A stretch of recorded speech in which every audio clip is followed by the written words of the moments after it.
परासीन Samajwadi party के राष्ट्रीय महासचिव, पूर्व कैबिनेट मंत्री आदरणीय शिवपाल यादव जी, मंच परासीन इस लोकसभा क्षेत्र से आपके लोकप्रिय प्रत्याशी और मेरे भाई राजीव राय जी, जिनको आपके समर्थन से आप यहां जिताने जा रहे हैं, ये आपको देखकर, आपके उत्साह को देखकर लग रहा है। युवजन सभा के प्रदेश के अध्यक्ष भाई अरविंद गिरी जी, समाजवादी पार्टी के तमाम यहां पर मौजूद नेतागण, हमारे साथ सुल्तानपुर से चल के आए, वहां लोकसभा का चुनाव लड़ चुके शकील भाई, समाजवादी पार्टी के पूर्व सचिव शशि सिंह जी, आम आदमी पार्टी के पूर्वांचल के अध्यक्ष राजेश यादव जी और हमारे प्रभारी डॉक्टर अनुराग मिश्रा जी, आम आदमी पार्टी के सभी कार्यकर्ता साथियों, कांग्रेस पार्टी के कार्यकर्ता साथियों और हमारे जितने भी लोग यहाँ मौजूद हैं, आप सबका हृदय की गहराइयों से स्वागत करता हूं, अभिनंदन करता हूं। इस क्रांति में आप लोग शामिल हुए। संचालक महोदय ने मुझे 2 बार मेहमान कहा, तो मुझे इस शब्द पे आपत्ति है। मैं अपनी विनम्र आपत्ति जताता हूं।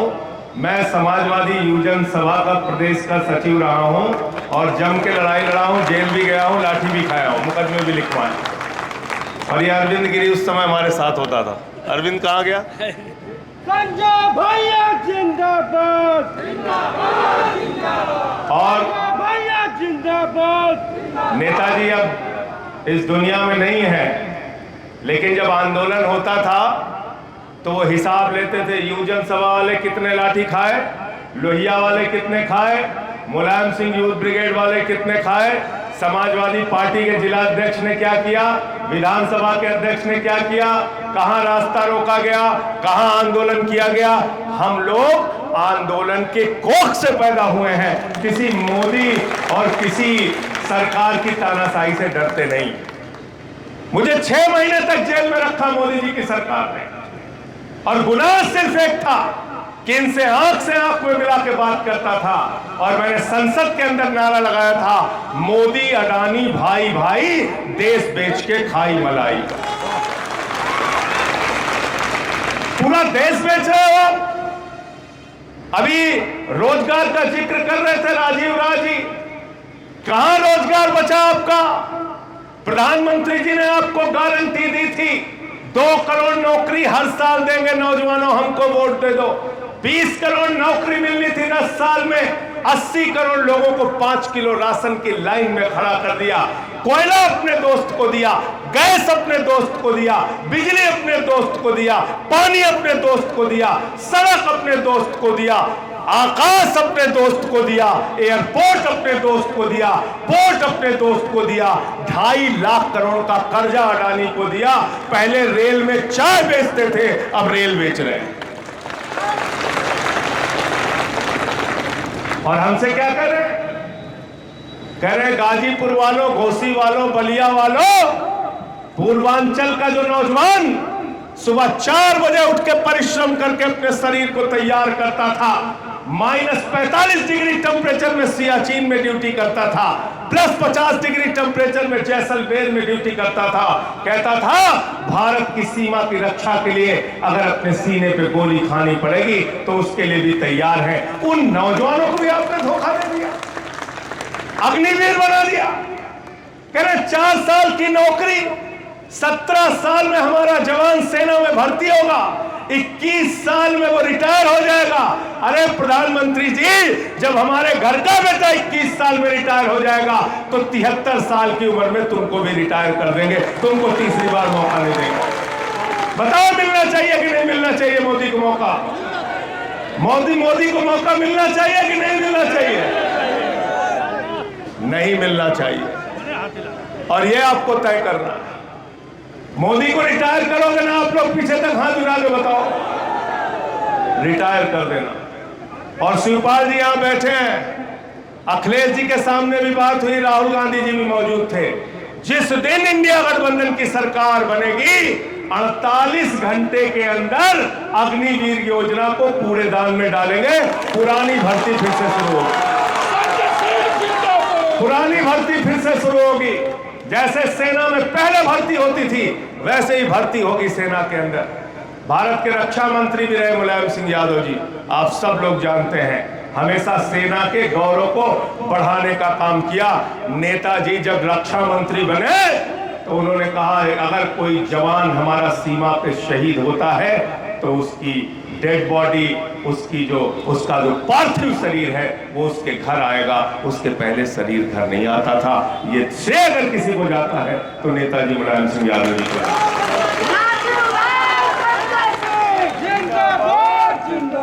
मैं हाथ जोड़कर आपसे प्रार्थना करने के लिए आया हूं। मुझे कल से पंजाब में रहना है, इसके पहले महाराष्ट्र गया और दूसरे राज्यों में गया, दिल्ली में लगा रहा। राजीव भाई से हमारा भाइयों जैसा संबंध है, राजनीति का संबंध पीछे है। और मैं इसलिए कल से इनको खुद से फोन किया, मैंने कहा मैं आपकी सभा में आना चाहता हूं। हाथ जोड़कर विनती और प्रार्थना करने इसलिए आया हूं कि साथियों और दोस्तों, ये इस देश का अंतिम चुनाव है।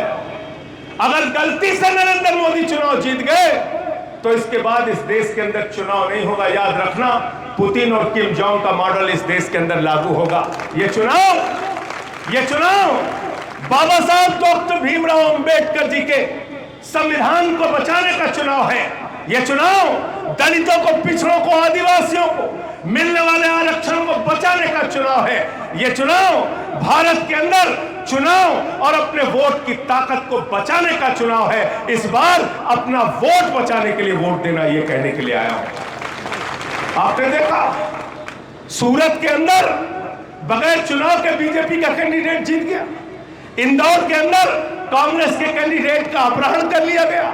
अरुणाचल प्रदेश में 10 विधायक भारतीय जनता पार्टी के बिना चुनाव के जीत गए। चंडीगढ़ में जीता था मेयर इंडिया गठबंधन का, जिता दिया बीजेपी वालों का। मैं तो कहता हूं, मैंने सोना चोर सुना था, कार चोर सुना था, बाइक चोर सुना था। नरेंद्र मोदी और उनका गैंग पार्टी चोर है, पार्टी चोर। पार्टी चुरा लेते। उद्धव ठाकरे की तीर कमान चुरा ली, शरद पवार की घड़ी चुरा ली। आए थे दिल्ली में हमारी झाड़ू चुराने, हमारे लोगों ने मार झाड़ू उनको वापस कर दिया। हमारे पार्टी के सबसे बड़े नेता, हमारे मुखिया अरविंद केजरीवाल को जेल में डाल दिया। 23 दिन तक उनको इंसुलिन नहीं दी। क्या गुना है अरविंद केजरीवाल का? यह कि दिल्ली के लोगों के लिए शिक्षा का इंतजाम करते, यह कि बिजली और पानी फ्री देते, यह कि बुजुर्गों को तीर्थ यात्रा कराते, यह कि माताओं बहनों के लिए बस की फ्री यात्रा करते हैं। ये अरविंद केजरीवाल का गुनाह है। उनको आपने पकड़ के जेल में डाल दिया। अखिलेश यादव को आप सीबीआई का नोटिस डालते हैं। मनीष सिसोदिया को जेल में डाल दिया, सत्येंद्र जैन को जेल में डाल दिया, संजय सिंह को पकड़ के 6 महीने जेल में डाल दिया, तेजस्वी यादव को नोटिस, लालू यादव को नोटिस, वेस्ट बंगाल के सारे मंत्रियों को नोटिस, ममता बनर्जी के भतीजे को नोटिस, संजय रावत को जेल, सबको पकड़ के जेल में डाल रहे हो। राजीव राय के घर पे इनकम टैक्स का छापा मारा, ईडी का छापा मारा। इनसे सवाल पूछते थे कि अपनी पत्नी को 2000 रुपए क्यों दिए? अरे जिसके पत्नी होगी वही 2000 रुपए अपनी पत्नी को देगा। भाई मोदी जी, आपको पत्नी का सम्मान नहीं पता? माफ कीजिएगा मुझे, आपको नहीं पता पत्नी का सम्मान, आपको नहीं पता पति और पत्नी के रिश्तों के बारे में। आप तो ऐसी भाषा का इस्तेमाल कर रहे हैं।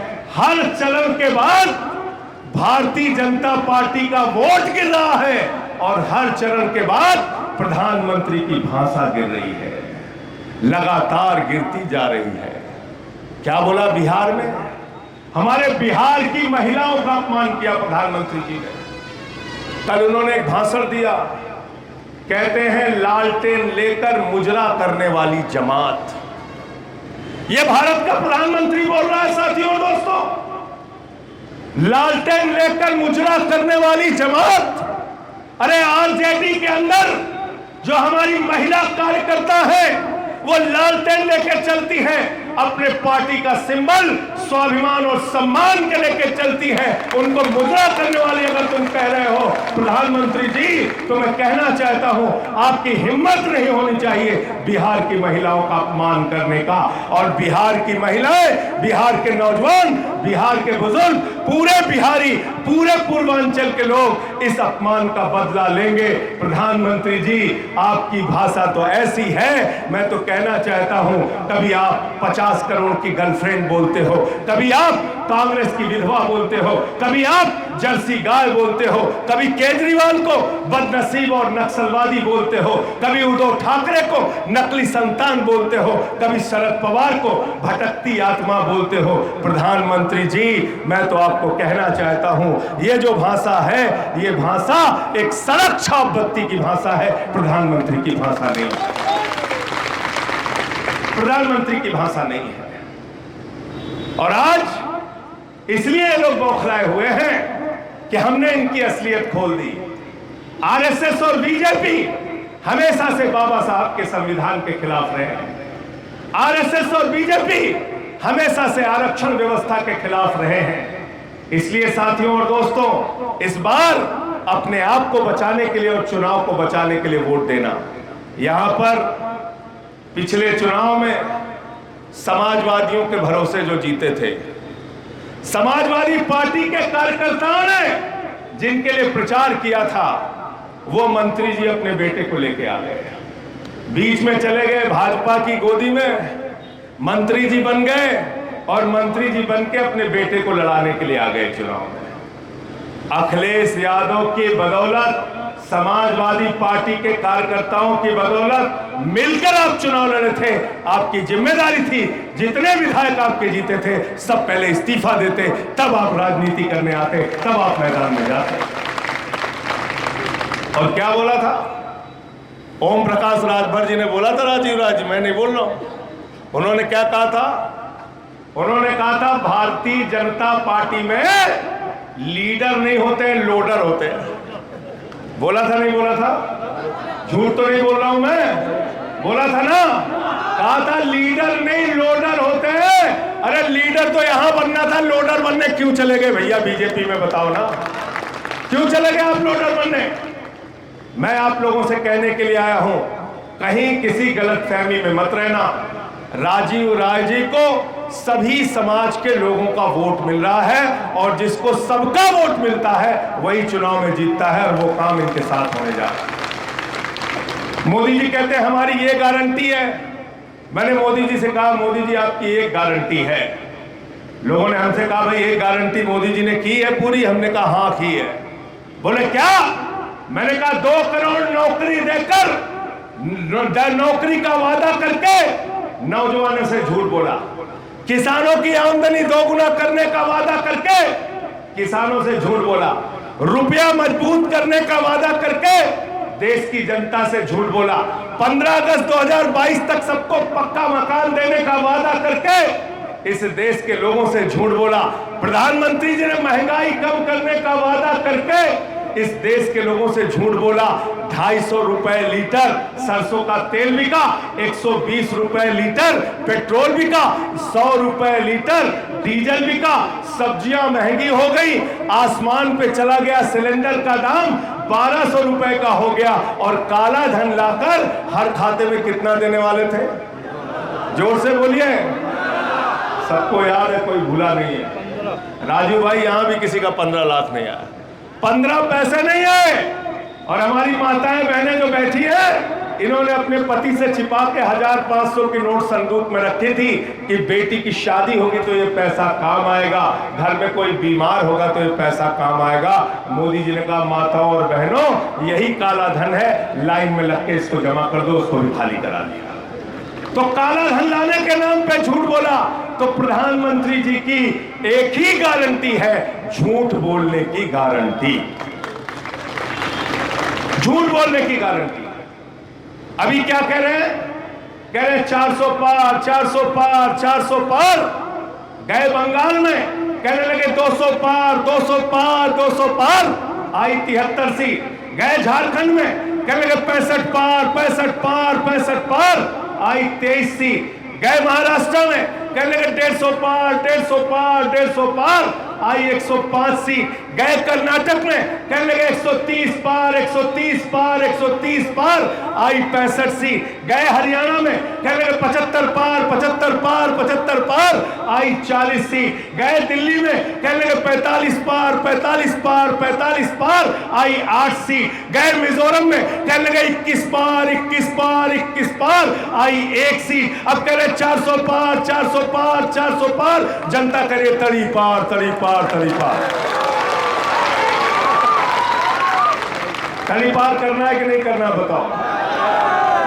और आपसे हाथ जोड़ के प्रार्थना करने के लिए आया हूं, राजीव राय जी के लिए, इंडिया गठबंधन के लिए, समाजवादी पार्टी के लिए, साइकिल चुनाव निशान के लिए 1 जून को सुबह से लाइन में लग के, और समाजवादी लोग तो वैसे भी मेहनती होते हैं, परिश्रमी होते हैं, इतना वोट डालना, ये आराम करने वाले लोग हैं, घर में सोते रहे तब तक आपका वोट पड़ जाना चाहिए। इनको जिताना है, किसी वर्ग के नहीं है लोग, याद रखना। किसी के प्रति इनके मन में श्रद्धा नहीं है। ये वो लोग हैं जब 5 साल मुख्यमंत्री रह के अखिलेश यादव जी ने अपना घर खाली किया तो गंगा जल से घर धुलने का काम किया। ये वो लोग हैं, अखिलेश यादव जी ने अपनी पत्नी के साथ कन्नौज में मंदिर में पूजा की तो मंदिर से निकलने के बाद गंगा जल से मंदिर को धुलने का काम किया।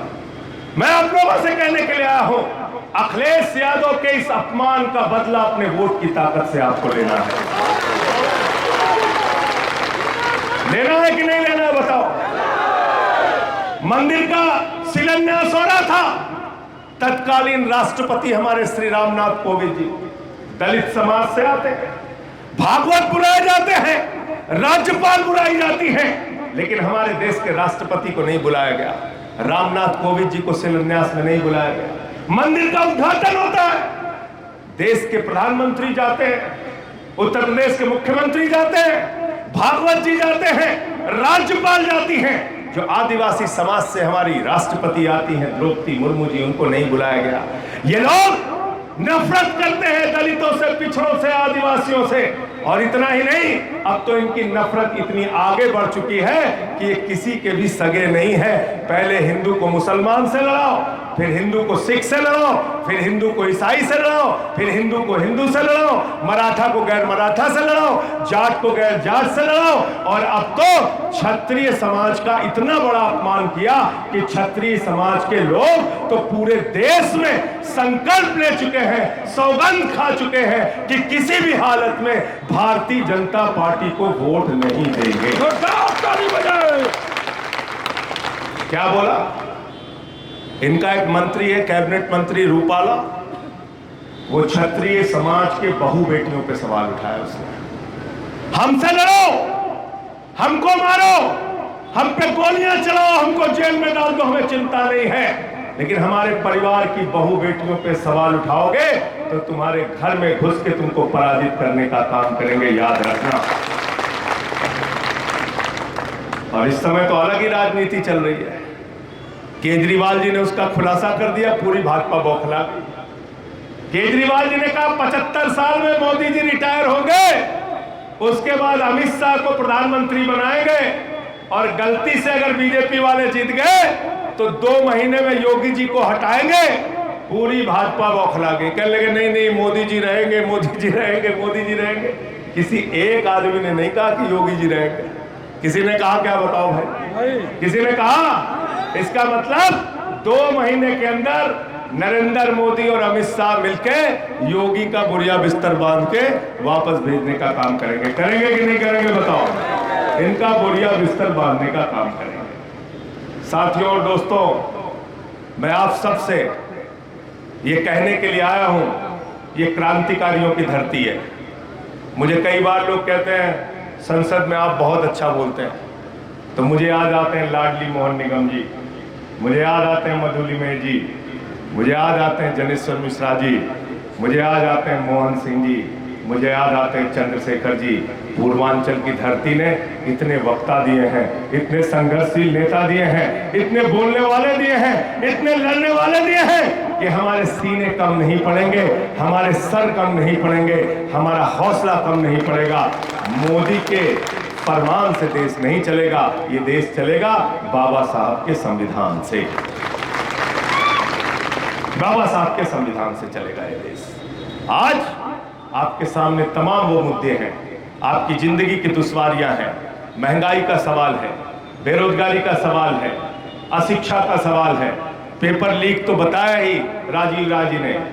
आज नौजवान परीक्षा देता है, परिश्रम करता है, मेहनत करता है, पैसे खर्च करता है, बाद में पेपर लीक हो जाता है, पेपर लीक हो जाता है।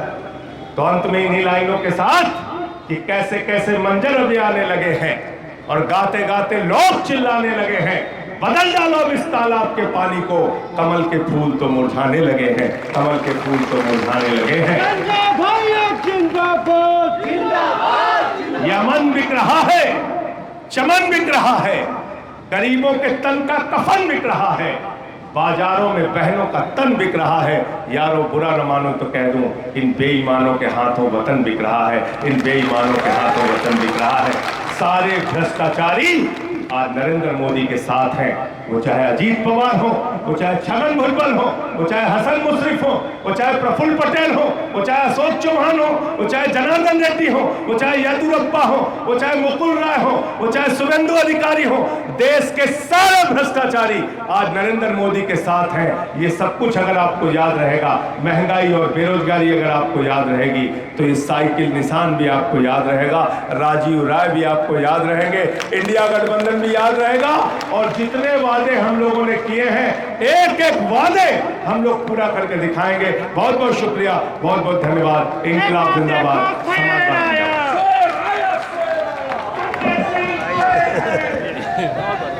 बहुत धन्यवाद। बैठिए आप।